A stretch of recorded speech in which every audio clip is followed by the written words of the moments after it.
Et salut à tous, c'est Tommy. Aujourd'hui, on va construire un bouclier viking. Pour commencer, vous avez besoin d'une plaque de contreplaqué. C'est pas histo, mais c'est plus léger et plus résistant qu'avec des planches. Un morceau de bois pour faire la manipule. Là, j'ai pris du sapin en 32 par 32 et d'à peu près 1,50 m de longueur. Du tissu pour les deux faces. Une bosse en acier, appelée aussi un numbo. Des clous forgés, ceux-là font 60 mm de long. Du rawhide, c'est du cuir non traité, donc qui est sec et très résistant. Ça sera pour le cerclage du bouclier. Il en faut environ 3 mètres. De la colle à bois, beaucoup de colle à bois, au moins 500 grammes. Et pour les outils, vous aurez besoin d'une scie sauteuse, même si ça peut se faire avec une scie manuelle, mais c'est beaucoup plus galère. D'une perceuse, d'une scie manuelle, quelques forêts à bois, un marteau et une masse qui fera plus enclume que masse. Si vous avez une enclume, c'est mieux. Des serre-joints ou des presses à main, tout ça, le plus possible. Quelque chose pour mesurer, une pince plate, des ciseaux pour couper le tissu, un peu de papier à poncer, un kit de couture pour coudre le rawhide, avec du fil bien résistant et des aiguilles avec un gros chat. Et c'est à peu près tout, vous pouvez faire avec ces quelques outils. Pour commencer, on va tracer un rond sur notre contreplaqué carré. Donc là, il fait 90 par 90 et je voulais faire un bouclier de 84 de diamètre. Donc on cherche le centre, à peu près. Ça n'a pas besoin d'être super précis. Ensuite, on plante un clou dans le centre et avec une ficelle et un crayon, on va tracer un cercle de 42 cm de rayon. Il existe d'autres manières plus précises de faire, je vous en montrerai une tout à l'heure pour tracer le trou de Lumbo. Ensuite, en utilisant la scie sauteuse, on va couper ce qu'on vient de tracer en faisant en sorte de laisser une légère marge qu'on pourra enlever plus tard avec une râpe à bois ou du papier à poncer. Ici, j'utilise l'étau comme on utiliserait quelque chose de très lourd, donc pas fixé, juste posé sur la plaque, ça permet de la tenir en place. Vous pouvez faire ça avec n'importe quoi, ça peut être un pack d'eau ou quelques poids pour de la muscu. Bien sûr, ça vous pourriez le faire avec un autre outil si vous n'avez pas de scie sauteuse à la maison, donc par exemple une scie à chantourner manuelle, ça coûte quelques euros dans un magasin de bricolage et ça ferait très bien l'affaire même si ça prendrait bien plus de temps. J'en profite aussi pour dire que beaucoup des choses que je vais vous montrer dans cette vidéo sont des choses que j'ai apprises avec un ami qui m'a aidé à faire mon tout premier bouclier, c'était en 2015, c'est Thorvald, vous le voyez souvent sur les vidéos de Vikings, c'est un grand avec une chevelure rousse. Donc merci Thorvald. Un des soucis de la scie sauteuse, c'est que ça fait pas des bords très propres, donc on va les nettoyer un peu et les arrondir très légèrement avec une râpe à bois. Si vous n'avez pas de râpe à bois, vous pouvez le faire avec du papier à poncer, ça marche très bien aussi.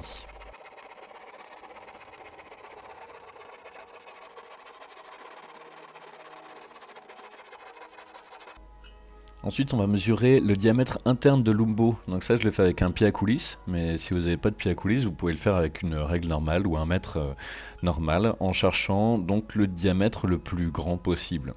Mon Lumbo fait environ 15 cm de diamètre interne, donc je vais faire un petit outil très rapide avec une chute de médium qui me permettra de faire un cercle de 7,5 de rayon. Donc je fais une petite marque à l'équerre directement et je vais percer un trou pour un clou et un trou pour passer directement un crayon. Et pour être sûr que je le mets bien au centre, je réutilise le même trou que j'ai fait tout à l'heure. Donc ça en fait pour faire le grand cercle, j'aurais pu faire exactement la même chose, c'est juste que j'avais pas de chute de la bonne taille. Bien sûr pour des diamètres aussi petits, vous pourriez le faire avec un compas si vous avez un compas sous la main, ce qui n'était pas mon cas. Pour creuser le trou de départ au milieu de la plaque, je vais utiliser un trépan qui est en 27 mm, mais sinon vous pouvez utiliser à peu près tout ce que vous avez sous la main, tant que ça vous permet de faire passer la lame de la scie sauteuse ou de la scie à chantourner si vous avez une scie à chantourner. Donc on perce avec le trépan au milieu, ce qui va permettre de laisser passer la scie sauteuse. Et pareil que pour la première découpe, on fait en sorte de découper un tout petit peu large, comme ça ensuite on peut revenir avec la râpe et ça permet d'avoir quelque chose d'un peu plus propre et d'un peu plus rond. À ce niveau, certaines personnes vont avoir tendance à limer plus que ça pour faire un peu comme un arrondi pour éviter de se blesser les mains dessus. Mais on verra tout à l'heure qu'en fait nous on va mettre du tissu dessus donc ça sera pas forcément utile.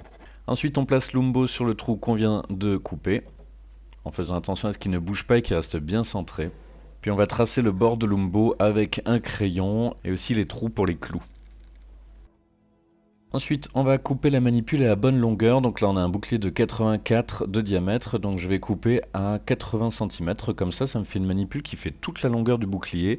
Et ça ajoute pas mal de résistance d'avoir une manipule qui fait tout le bouclier. Ensuite, avec une scie à onglet et une boîte à onglet, je coupe bien droit. Mais ça, vous pourriez le faire directement avec une scie manuelle normale. Il n'y a pas forcément besoin de le faire dans la boîte à onglet.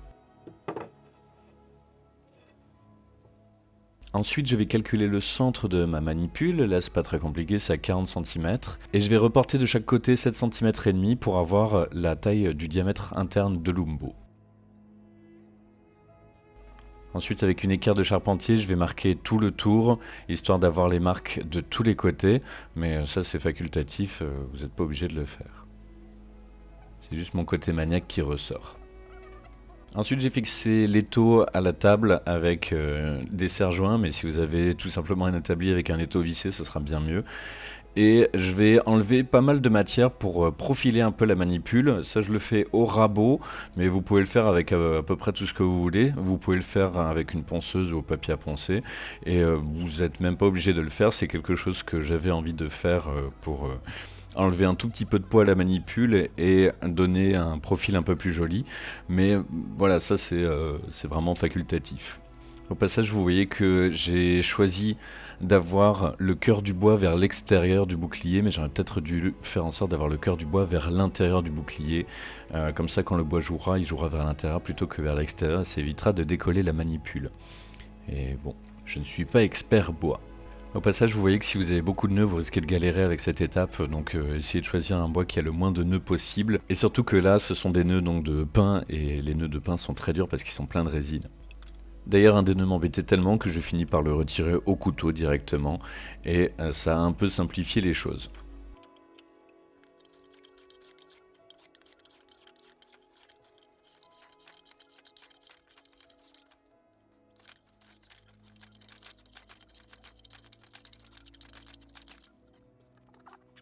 Et on fait pareil pour l'autre côté en faisant en sorte d'avoir quelque chose de symétrique. On le voit bien sur cet angle-là, je voulais avoir quelque chose de très profilé, de très fin sur le bout.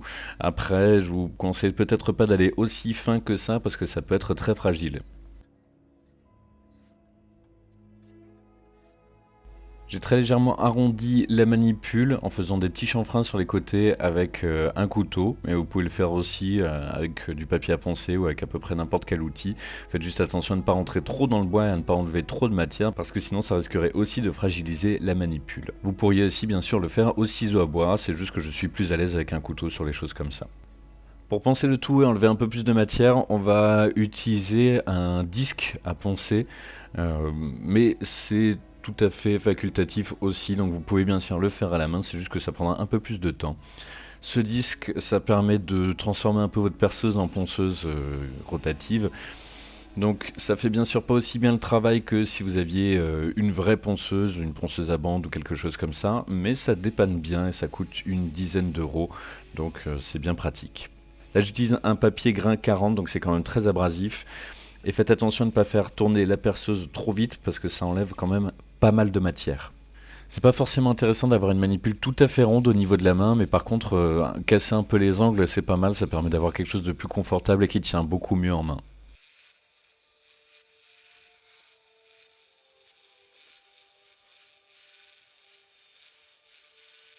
Pour les finitions, je mets un coup de papier à poncer dessus pour que tout soit bien lisse partout. On le sent beaucoup mieux quand on ponce directement à la main. Et voilà, la manipule est prête à être fixée au bouclier. J'en profite pour poncer un peu la face du bouclier. Maintenant, on va mettre de la colle à bois directement sur le bouclier et ça va permettre de venir coller du tissu dessus. Là, c'est de la colle à bois normale, c'est pas forcément de la colle à bois extérieure ni rien. Et là, c'est la colle à bois qui met un peu de temps à sécher, il vaut mieux parce que les colles à bois qui sèchent trop vite, vous n'aurez pas forcément le temps de bien étaler la colle partout pour ensuite mettre le tissu. Et pour étaler, j'utilise une chute de médium, et si vous avez une spatule ou un pinceau, c'est très bien aussi. Et vous le voyez, il faut mettre de la colle vraiment partout, même sur les bords. Si vous oubliez des endroits, votre bouclier risque de se décoller avec le temps et vous allez vous retrouver avec des bouts de tissu qui pendouillent du bouclier, c'est vraiment pas classe. Et ensuite, on colle le tissu directement sur le bouclier. et on tire bien sur les côtés, on va chasser les bulles d'air avec toujours une chute de médium, et si vous avez une maroufle ou quelque chose comme ça, c'est très bien aussi. Pour les tissus, là j'ai utilisé du coton en 350 grammes par mètre carré, c'est tout ce que j'avais sous la main, sinon j'aurais préféré prendre du lin, mais pensez bien à prendre du lin bien lourd, parce que le lin léger pour les vêtements ne suffira pas, il va se casser très très vite. Et après avoir attendu au moins 20 minutes que ça sèche un peu, on peut couper le trop plein, mais vous voyez que je garde quand même une sorte de petite jupe en plus. Donc comme ça fait le tour du bouclier, ça protège la tranche, et on fera pareil avec l'autre couche, comme ça on aura 2 couches de tissu sur la tranche et ça permettra de la faire durer plus longtemps, en plus du cerclage qu'on mettra en rawhide après. Ensuite, avec un couteau ou n'importe quoi d'autre, on découpe l'intérieur, là où il y a l'umbo qui se place, mais pareil vous remarquerez que je laisse un tout petit peu, une toute petite marge, histoire de pouvoir recouvrir la tranche à l'intérieur de l'umbo, plutôt que de l'avoir brute avec le bois directement, avec le contreplaqué. Ça permet de protéger un peu la main, d'éviter de se rafler constamment la main sur le bord du bouclier. Et en plus ça tient beaucoup mieux et ça permet de cacher le contreplaqué qui bien sûr n'est pas histo, qui n'existait pas au temps des Vikings. On fait une petite forme d'étoile, ça va permettre ensuite de bien le rabattre sur l'autre face. On coupe ce qui dépasse un peu trop. Et ensuite on ajoute un peu de colle à bois, histoire de bien coller le tissu contre l'intérieur du bois.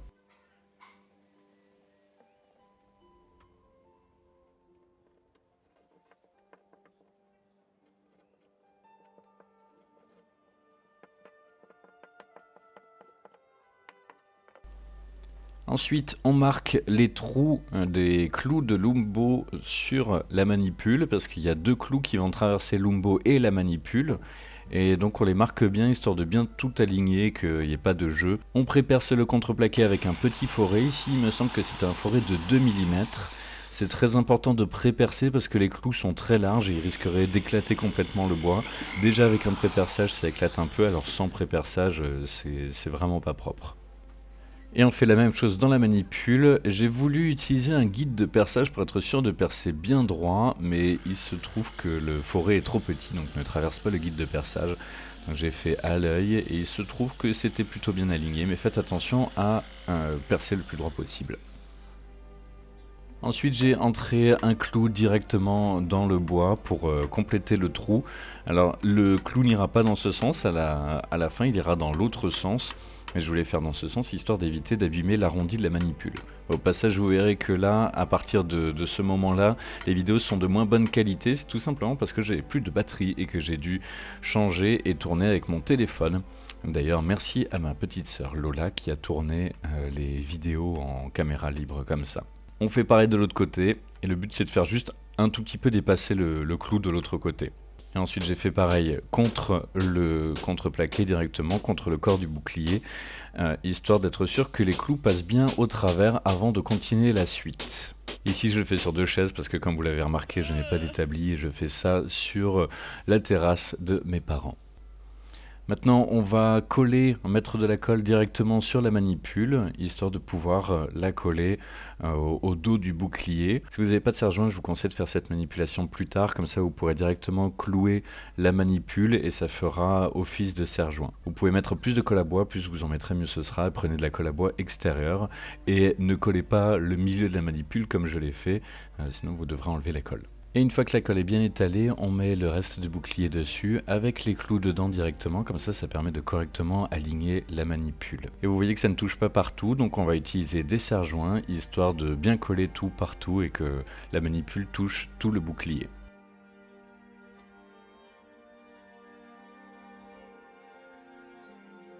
Pendant que la colle sèche, j'en profite pour mesurer l'emplacement des trous pour les autres clous.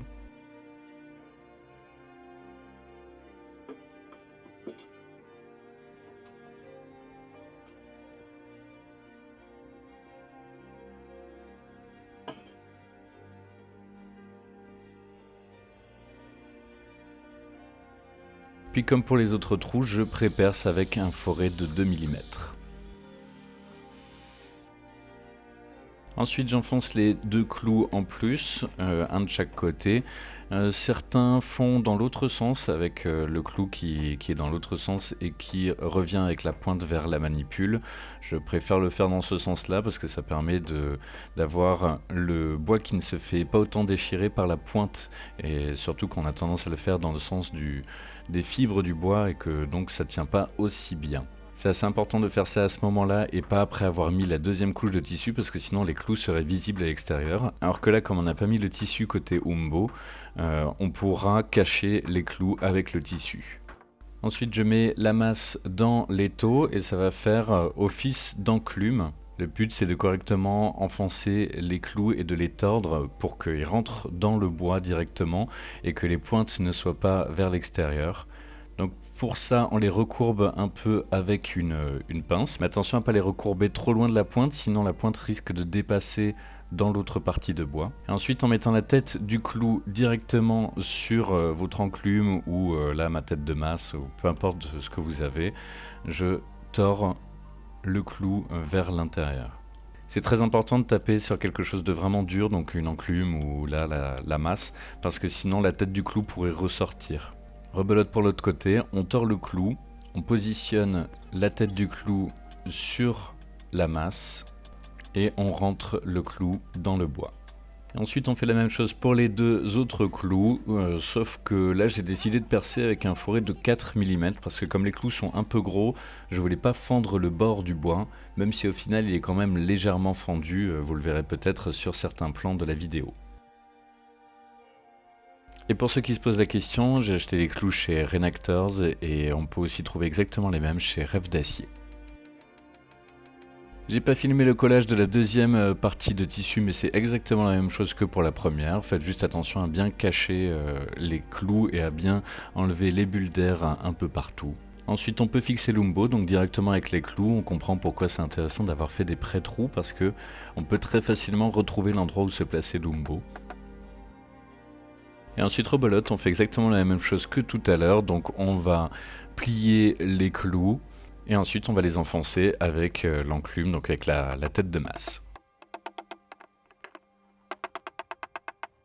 Enfin on va percer les 4 trous en plus pour mettre les 4 derniers clous autour de l'Umbo.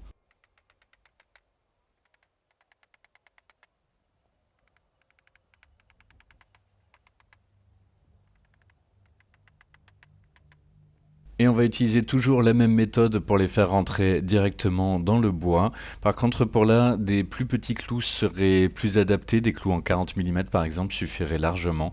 Et faites attention à ne pas tordre trop loin de la pointe parce que sinon ça risque de traverser directement le contreplaqué, donc de dépasser.